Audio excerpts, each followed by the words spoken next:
Hi guys, welcome back to our channel Sentry Shala by Centricity, आपका wealth partner. My name is Anuj and you are watching NISM series 5D Pass for Sure videos. जो newly launched series है उसकी हम videos बना रहे हैं, उसकी पास for sure videos बना रहे हैं जो कि यूज किया जा रहा है SIF और म्यूचुअल फंड्स के डिस्ट्रीब्यूशन के लिए. तो एक ही एग्जाम में हम दोनों सर्टिफिकेशन हमें मिल जाएंगे. लास्ट वीडियो में हमने चैप्टर 5 कवर किया, स्कीम इन्फॉर्मेशन डॉक्यूमेंट्स. हमने देखा SID SAI क्या होते हैं और क्यों इतने ये इंपॉर्टेंट है एक इन्वेस्टर के लिए फॉर टेकिंग इन्वेस्टमेंट डिसीजंस. आज हम जिस चैप्टर की बात करने वाले हैं वो है fund distribution and channel management practices.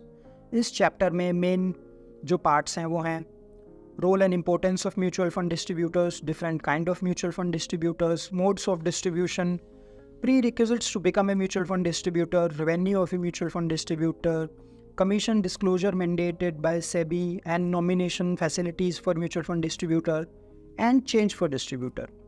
ये सारे टॉपिक्स आज हम इस वीडियो में कवर करने वाले हैं. तो जैसे कि मैंने आपको बताया, म्यूचुअल फंड इन्वेस्टमेंट के लिए आपको एक म्यूचुअल फंड डिस्ट्रीब्यूटर की ज़रूरत होती है जो आपको आपकी इन्वेस्टमेंट जर्नी में आपकी हेल्प करता है, जो हेल्प करता है आपको आपके फाइनेंशियल गोल्स पूरा करने के लिए.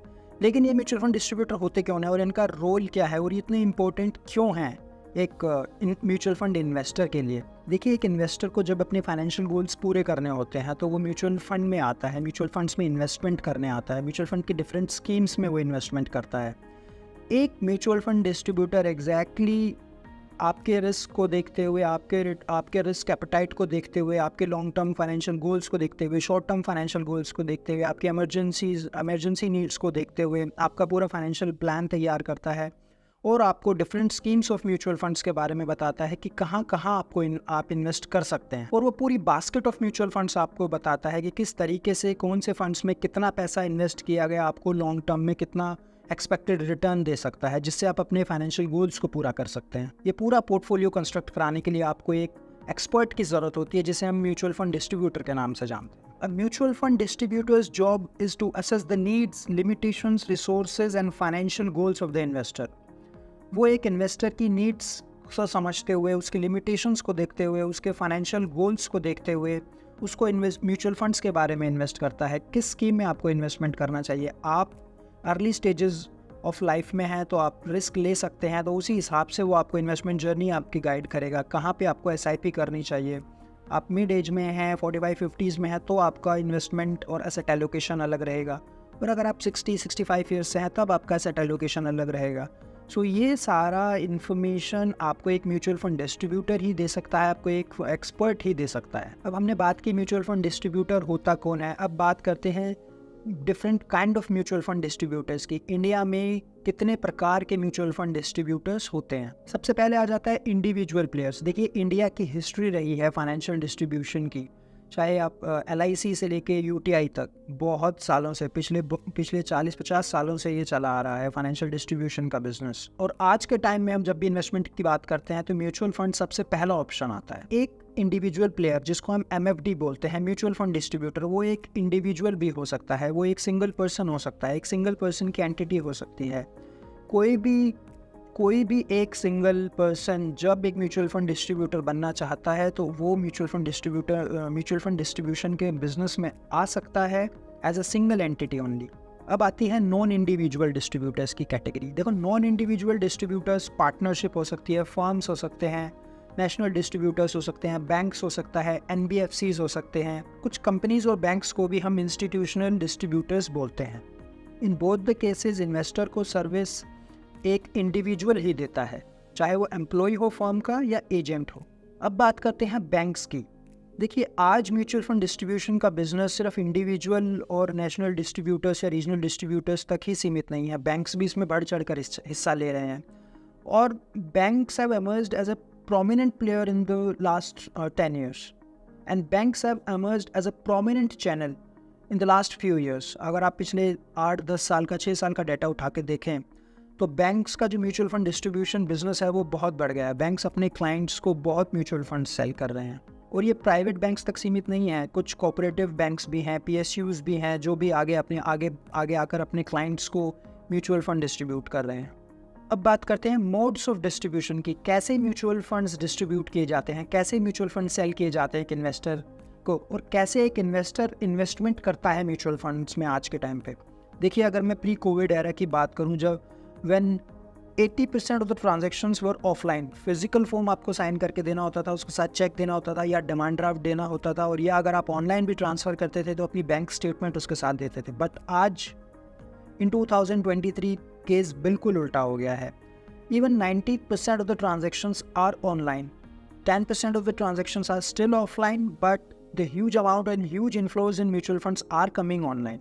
कुछ बड़े डिस्ट्रीब्यूटर एक वेबसाइट के जरिए अपनी वेबसाइट बना के इन्वेस्टर्स को ट्रांजैक्शन प्लेटफॉर्म प्रोवाइड कराते हैं। Second is stock exchange platforms. आज नेशनल स्टॉक एक्सचेंज NSE और बॉम्बे स्टॉक एक्सचेंज BSE दोनों के पास अपने म्यूचुअल फंड डिस्ट्रीब्यूशन प्लेटफॉर्म मौजूद हैं। जहां बॉम्बे स्टॉक एक्सचेंज के पास है BSE स्टार MF, वहाँ NSE के पास NSE MF प्लेटफॉर्म है। दोनों प्लेटफॉर्म्स के ज़रिए आप म्यूचुअल फंड्स में इन्वेस्टमेंट कर सकते हैं। कुछ म्यूचुअल फंड डिस्ट्रीब्यूटर BSE का स्टार MF यूज़ करते हैं, कुछ म्यूचुअल फंड डिस्ट्रीब्यूटर NSE का प्लेटफॉर्म यूज़ करते हैं। जितनी भी AMCs हैं इंडिया में, दोनों प्लेटफॉर्म्स पे सारी लिस्ट हैं। सो आप कभी भी कोई भी इन्वेस्टर कोई भी प्लेटफॉर्म यूज़ करके किसी भी AMC में इन्वेस्ट कर सकता है। Third is computer based and mobile based apps by the distributors. तो जैसे कि मैंने आपको बताया, डिस्ट्रीब्यूटर्स भी आपको ऑनलाइन प्लेटफॉर्म्स प्रोवाइड कराते हैं। वो आपको ऐप, अपनी जो भी उनकी वेबसाइट है उसके नाम की ऐप भी लॉन्च करते हैं, और कंप्यूटर बेस्ड एप्लीकेशंस भी आपको मिलती हैं। आप एक डेस्कटॉप पे लॉगिन कर सकते हैं, आप अपनी इन्वेस्टमेंट्स आप ऐप के थ्रू देख सकते हैं, डेस्कटॉप पे लॉगिन कर सकते हैं, अपने फ़ोन पे देख सकते हैं। सो ये सारे के सारे ऑप्शंस अवेलेबल कराता है डिस्ट्रीब्यूटर इन्वेस्टर्स को। Last is electronic platforms created by the AMC। Each and every asset management company का अपना खुद का एक ऑनलाइन प्लेटफॉर्म है, उनकी वेबसाइट है जहां पे जाकर एक इन्वेस्टर इन्वेस्टमेंट कर सकता है, और वेबसाइट पर जाकर डिस्ट्रीब्यूटर भी अपने क्लाइंट्स का पैसा लगा सकता है। सो 2 लॉगिन ID क्रिएट होते हैं, एक डिस्ट्रीब्यूटर के लिए और एक इन्वेस्टर के लिए। सारी AMCs में ये प्लेटफॉर्म अवेलेबल है for distributors, for investors. Distributor login करके अपने क्लाइंट्स का पैसा इन्वेस्टमेंट करा सकता है। The whole procedure is online, starting from the KYC to the execution of the KYC, और आपका इन्वेस्टमेंट एग्जीक्यूट करने से लेके और आपका पेमेंट लिंक भेजने तक एवरीथिंग इज़ ऑनलाइन। हमने देखा म्यूचुअल फंड डिस्ट्रीब्यूटर कौन होते हैं और म्यूचुअल फंड डिस्ट्रीब्यूटर कैसे फंड्स को डिस्ट्रीब्यूट करते हैं टू देयर इन्वेस्टर्स। अब हम बात करते हैं म्यूचुअल फंड डिस्ट्रीब्यूटर बनने के लिए क्या रिक्वायरमेंट्स हैं। What are the prerequisites to become a mutual fund distributor? सबसे पहला है obtaining NISM certification, जिस चीज़ के लिए हम ये वीडियोस बना रहे हैं। NISM सीरीज़ 5A का म्यूचुअल फंड डिस्ट्रीब्यूटर मॉड्यूल, जो भी इंडिया में म्यूचुअल फंड्स का बिजनेस स्टार्ट करना चाहता है, मैंडेटरी है उसके लिए ये मॉड्यूल क्लियर करना। बहुत ईजी मॉड्यूल है। There are 12 chapters in NISM series 5A pass for sure videos.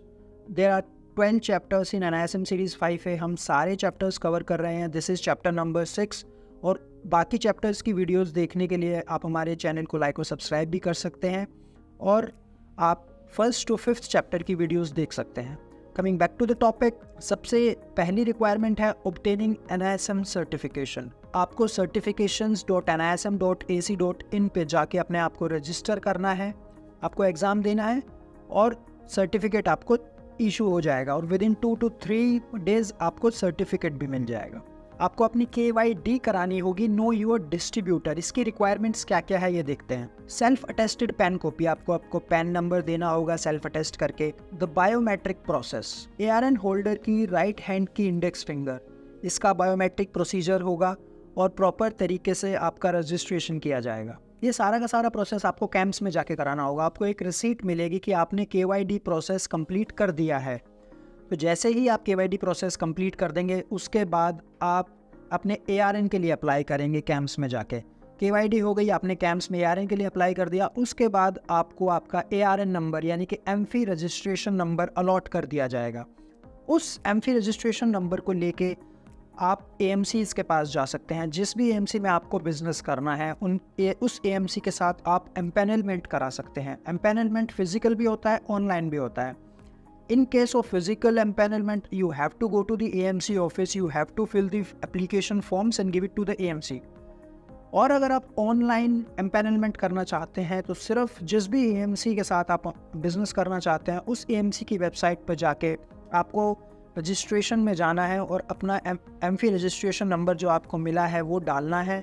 जैसे ही आप डालेंगे आपकी सारी डिटेल्स आ जाएंगी, you just have to acknowledge it और आपका रजिस्ट्रेशन डन हो जाएगा। विदिन 1 और 2 वर्किंग डेज आपके पास मेल भी आ जाएगी और आप अपना mutual fund distribution business start कर पाएंगे। आपको मैं प्रोसीजर भी बता देता हूँ कि जब आप एक म्यूचुअल फंड हाउस के पास या एएमसी के पास जाते हैं एम्पैनलमेंट कराने के लिए, तो वो क्या प्रोसीजर है या क्या क्या डिटेल्स के से आपको गुजरना पड़ता है। कभी कभी ये क्वेश्चन आ जाता है NSM में।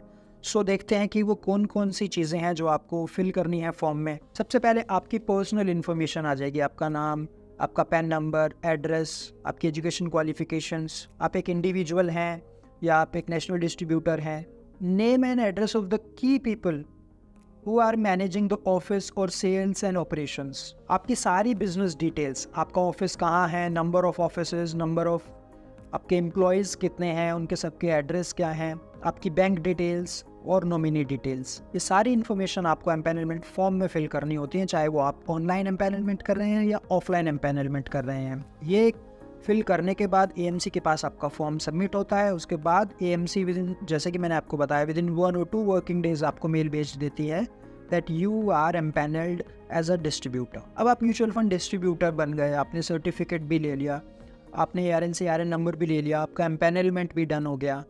अब देखते हैं आपका रेवेन्यू कैसे आता है। What is the revenue for a mutual fund distributor. Ultimately हम ये काम रेवेन्यू के लिए ही कर रहे हैं। तो चलिए देखते हैं एक म्यूचुअल फंड डिस्ट्रीब्यूटर कैसे रेवेन्यू कमाता है। एक म्यूचुअल फंड डिस्ट्रीब्यूटर का रेवेन्यू आता है कमीशन के तौर पे, जो म्यूचुअल फंड कंपनी से देती है for the distribution of the schemes. जब आप म्यूचुअल फंड कंपनी के साथ बिजनेस स्टार्ट करते हैं तो आपको एक कमीशन आनी शुरू हो जाती है। जो भी आप म्यूचुअल फंड स्कीम्स जिस भी म्यूचुअल फंड कंपनी की बेचते हैं, वो म्यूचुअल फंड कंपनी आपको उन स्कीम्स को डिस्ट्रीब्यूट करने के बदले आपको कमीशन प्रोवाइड करती है। वो आपके रजिस्टर्ड बैंक अकाउंट में आता है। जब एक इंडिविजुअल एक स्टॉक एक्सचेंज के प्लेटफॉर्म से ट्रांजैक्ट करता है, यानी कि BSE स्टार MF से करता है, NSE MF से करता है, तब भी एक डिस्ट्रीब्यूटर को कमीशन आता है। बस उसने आपका ARN कोड अपनी इन्वेस्टमेंट में डाला हो, या अगर आपका खुद का एक इन्वेस्टमेंट पोर्टल है, आपने खुद की वेबसाइट बनाई है,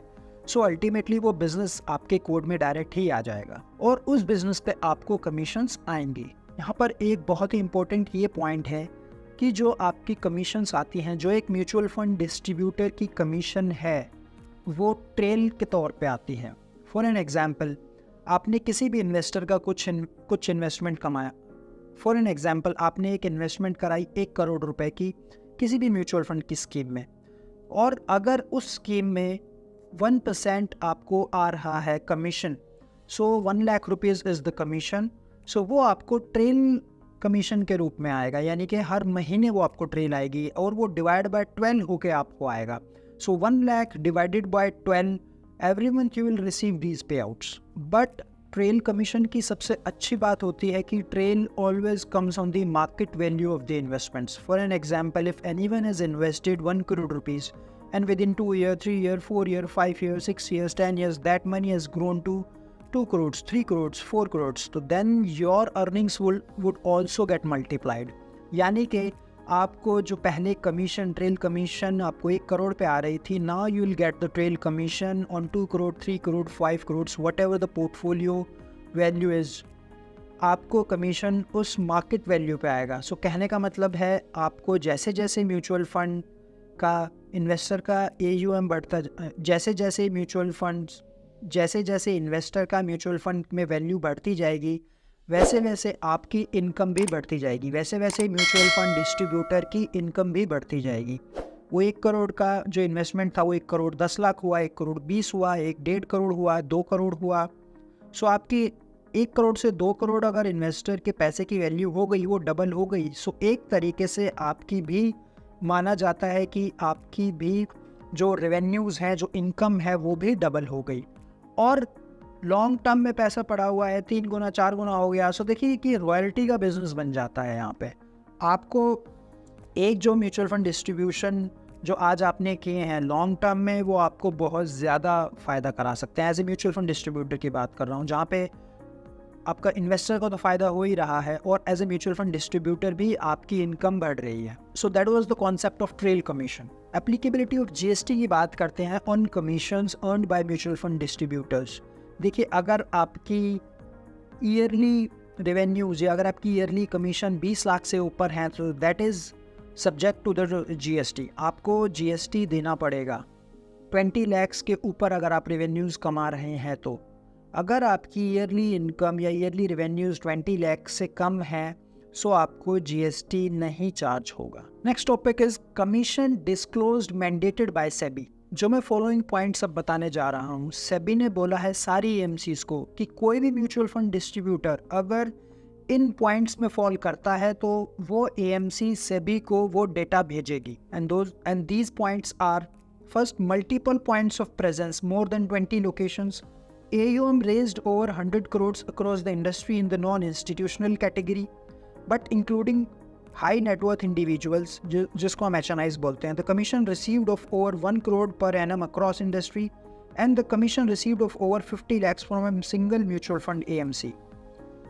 म्यूचुअल फंड कंपनीज को चाहिए कि अगर कोई भी म्यूचुअल फंड डिस्ट्रीब्यूटर इन कैटेगरीज में फॉल कर रहा है, इसमें से एक भी कैटेगरी में फॉल कर रहा है तो उसका डेटा एमफी को भेजा जाए। और अब बात करते हैं due diligence procedure by AMC for distributors. So जो पॉइंट्स सेबी ने बोला था एक म्यूचुअल फंड डिस्ट्रीब्यूटर को करने हैं, उन्हीं सारे पॉइंट्स पे एएमसी एक डिस्ट्रीब्यूटर को भी जज करती है।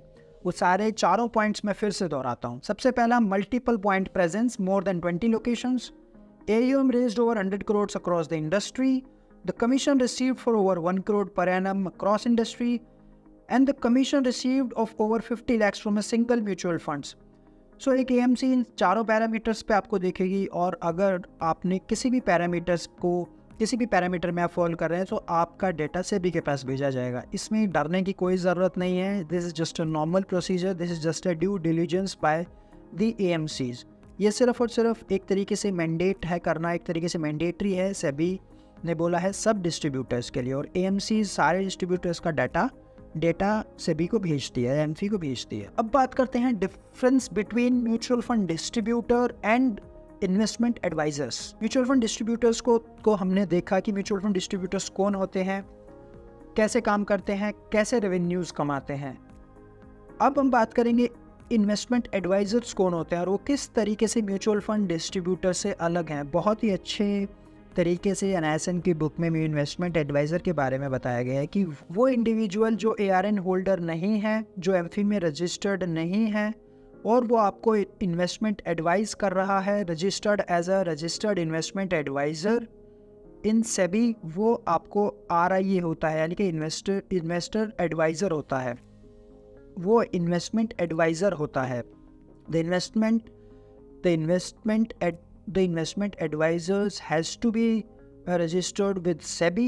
SEBI से रजिस्ट्रेशन लेने के बाद, लाइसेंस लेने के बाद आप एडवाइजरी का बिजनेस भी स्टार्ट कर सकते हैं। जब इस एडवाइजरी बिजनेस में आपको डिस्ट्रीब्यूशन के जैसे ट्रेल कमीशन नहीं आएगी, इसमें आप अपनी एडवाइस फीस चार्ज कर सकते हैं। आप जो भी एडवाइस किसी को भी दे रहे हैं, आपको फ़ीस के ज़रिए आप फ़ीस चार्ज कर सकते हैं। लेकिन म्यूचुअल फंड डिस्ट्रीब्यूटर जो है वो अपनी ट्रेल कमीशन कमाता है। यहाँ पर आपको म्यूचुअल फंड डिस्ट्रीब्यूट करने का या म्यूचुअल फंड को एडवाइस करने का AMC से कमीशन नहीं आएगी। यहाँ पर आप एज एन RIA काम कर रहे हैं, रजिस्टर्ड इन्वेस्टमेंट एडवाइज़र काम कर रहे हैं, यहाँ पर अपनी आप फीस चार्ज कर सकते हैं। So this is the key difference between the two. अब चलते हैं नॉमिनी फैसिलिटीज़ टू डिस्ट्रीब्यूटर्स। देखिए, सारी AMCs डिस्ट्रीब्यूटर्स को नॉमिनी अपॉइंट करने की फैसिलिटी देती हैं। आप जब भी रजिस्ट्रेशन करते हैं या एम्पैनलमेंट करते हैं तो आप अपनी नॉमिनी की डिटेल्स उसमें डालते हैं। कभी भी कोई मिसहैपनिंग होती है तो आपकी जो भी ट्रेल कमीशंस हैं, जो भी आपकी कमीशन चली आ रही है, वो एज इट इज़ आपकी नॉमिनी को दे दी जाती है। हर महीने वो कमीशंस आपकी नॉमिनी को आती रहती हैं या हर महीने वो कमीशंस नॉमिनी को आएंगी जब तक कि आपका AUM या आपकी जो इन्वेस्टमेंट्स जो कराई हैं, जितने भी आपके एसेट्स अंडर मैनेजमेंट हैं मार्केट वैल्यू पे, वो कमीशन आपके नॉमिनी के रजिस्टर्ड बैंक अकाउंट में आती रहेंगी जब तक आपका पैसा इन्वेस्टेड है, जब तक एक इन्वेस्टर का पैसा इन्वेस्टेड है। इसीलिए नॉमिनेशन इज़ मैंडेटरी, नॉमिनी कराना बहुत ज़रूरी है। टिल द लास्ट रुपी एक mutual fund company in the case of the mishappening mutual fund distributor के नॉमिनी को पैसा देगी। Last topic of the chapter is change of distributor. At any point of time if an investor thinks कि उसको एक distributor को change करना है, सो वो एक रिटर्न रिक्वेस्ट एएमसी को दे सकता है कि चेंज ऑफ डिस्ट्रीब्यूटर मुझे कराना है, और एएमसी उस रिटर्न रिक्वेस्ट पे डिस्ट्रीब्यूटर चेंज कर देगी, या जो भी आपका नया डिस्ट्रीब्यूटर है वो डिस्ट्रीब्यूटर फिर आपके पोर्टफोलियोज़ को हैंडल करेगा। और यहाँ पर एक इम्पॉर्टेंट बात यह है कि एएमसी को ज़रूरी भी नहीं है कि एग्जिस्टिंग डिस्ट्रीब्यूटर को ये बताए, उसको बिना बताए ही डिस्ट्रीब्यूट आपका जो कोड है वो चेंज हो जाएगा, डिस्ट्रीब्यूटर आपका चेंज हो जाएगा। And this is the process of change of distributor. कोई भी इन्वेस्टर एक एएमसी के पास आके रिटर्न रिक्वेस्ट दे के एक डिस्ट्रीब्यूटर चेंज ऑफ डिस्ट्रीब्यूटर की रिक्वेस्ट दे सकता है। So guys that was all from the chapter 6। अब हम चैप्टर 6 के कुछ क्वेश्चंस देखेंगे, और अगर आप चाहते हैं कि कोई भी किसी भी टॉपिक पे आपको डिटेल में डिस्कशन किया जाए या डिटेल में वीडियो बनाई जाए, तो आप प्लीज़ हमें मैसेज कीजिए या हमें कॉल कीजिए, हम आपको उस टॉपिक पे बहुत ही डिटेल में समझाएंगे या डिटेल में वीडियो बनाएंगे। So thank you so much. कुछ क्वेश्चंस देखते हैं। Question number 1, only individuals are allowed to distribute mutual funds in India, state whether true और फॉल्स। हमने देखा कि सिर्फ इंडिविजुअल्स ही नहीं, बैंक्स भी ये काम कर सकते हैं म्यूचुअल फंड डिस्ट्रीब्यूटर का, नेशनल डिस्ट्रीब्यूटर्स भी कर सकते हैं, and different type of organisation partnership firms भी कर सकती हैं। सो इसका आंसर फॉल्स है। सिर्फ इंडिविजुअल्स ही नहीं, बहुत सी ऑर्गेनाइजेशन ये काम कर सकती हैं। So answer is B, false. In what form do mutual funds distributors on revenue? Mutual fund distributor किस तरीके से पैसा कमाते हैं? A. Commission from mutual funds for the distribution of the schemes. Fees collected from the investors. Commission received from Association of Mutual Funds in India, या investment advisory fee from mutual funds. हमने बहुत अच्छे से पढ़ा जो mutual funds commission अपनी कमाते हैं, रेवेन्यूज कमाते हैं for distribution of schemes to the AMC. So answer is a, commissions from mutual funds or the AMCs for the distribution of the respective schemes. तो answer is a. Question number 4, mutual fund distributors can only earn upfront commission from the mutual funds, state whether true और false. हमने देखा कि upfront commission नहीं, mutual fund distributor trail commission कमाता है जो divide by 12 होकर हर महीने उनके अकाउंट में आती है. So the answer is B, यानी कि फॉल्स. अपफ्रंट कमीशन ऐसा नहीं है कि म्यूचुअल फंड डिस्ट्रीब्यूटर सिर्फ अपफ्रंट कमीशन कमाता है, म्यूचुअल फंड डिस्ट्रीब्यूटर हमेशा ट्रेल कमीशन कमाता है. तो आंसर इज बी, यानी कि फॉल्स. क्वेश्चन नंबर 5 पे आते हैं. Mutual fund distributors earn no commission when the investor chooses to invest in direct plans. जब एक इन्वेस्टर चूज करता है डायरेक्ट प्लान को, तो म्यूचुअल फंड डिस्ट्रीब्यूटर को कोई कमीशन नहीं आता है, and the answer is true. So guys thank you so much video में बने रहने के लिए. किसी भी टॉपिक पे आपको डिटेल में वीडियो चाहिए तो आप हमें बताइए, आप मैसेज कर सकते हैं, और प्लीज़ चैनल को लाइक और सब्सक्राइब करना ना भूलें, और वीडियोस के साथ जुड़े रहें. और नेक्स्ट चैप्टर हमारा बहुत ही इंटरेस्टिंग होने वाला है. That is the next chapter is net value in the net assets. किस तरीके से हम NAV निकालते हैं. So next chapter is about the NAVs of the mutual fund schemes. So thank you so much. That is all from the chapter 6. Thank you guys.